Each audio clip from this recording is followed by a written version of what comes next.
Oke, standby, kamera ready, sound ready, 3, 2, 1, action. Assalamualaikum warahmatullahi wabarakatuh. Perkenalkan, nama saya Yusti dengan NIM Ki1A124012, kelas ITPA. Baik, di sini saya akan menjelaskan tentang struktur sel dan fungsinya. Sel adalah unit struktural dan fungsional terkecil dari makhluk hidup. Semua makhluk hidup, baik yang bersel satu seperti bakteri maupun yang bersel banyak seperti manusia dan tumbuhan, tersusun dari sel. Sel mampu melakukan berbagai aktivitas penting dalam kehidupan seperti metabolisme, pertumbuhan, reproduksi, serta respon terhadap rangsangan. Oleh karena itu, sel disebut sebagai dasar kehidupan. Dengan memahami struktur dan fungsi sel, kita bisa mengetahui bagaimana tubuh makhluk hidup bekerja dari tingkat paling dasar. Secara umum, sel dibedakan menjadi dua jenis, yaitu sel prokariotik dan sel eukariotik. Sel prokariotik adalah jenis sel yang tidak memiliki membran inti, sehingga materi genetiknya tidak berada dalam nukleus, melainkan langsung berada di dalam sitoplasma. Selain itu, sel prokariotik juga memiliki organel bermembran. Meskipun strukturnya sederhana, sel prokariotik seperti bakteri tetap bisa hidup mandiri dan menjalankan fungsi-fungsi kehidupan. Sebaliknya, sel eukariotik memiliki membran inti dan berbagai organel bermembran yang memungkinkan sel melakukan proses biologis secara lebih kompleks. Sel ini terdapat pada organisme seperti tumbuhan, hewan, jamur, dan protista. Baik, materi selanjutnya akan dilanjutkan oleh teman saya. Perkenalkan, nama saya Ludia Desta dengan NIM Ki1A124006. Saya akan menjelaskan mengenai struktur dasar sel eukariotik dan organel penghasil dan pengolah zat. Struktur sel eukariotik tersusun atas berbagai komponen penting.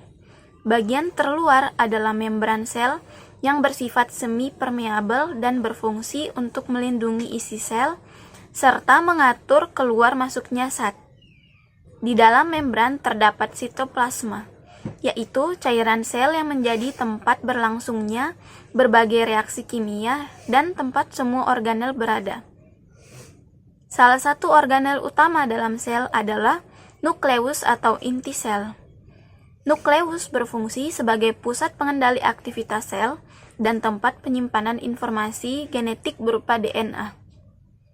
Di dalam nukleus terdapat nukleolus yang berperan dalam pembentukan ribosom. Organel penghasil dan pengolah zat. Ribosom adalah organel yang bertugas menyintesis protein, baik yang menempel pada retikulum endoplasma kasar maupun yang bebas di sitoplasma.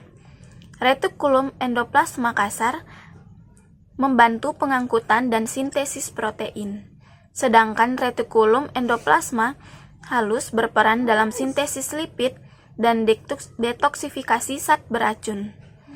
Protein dan lemak dari retikulum kemudian diproses dan dikemas oleh badan Golgi sebelum dikirim ke bagian sel lainnya.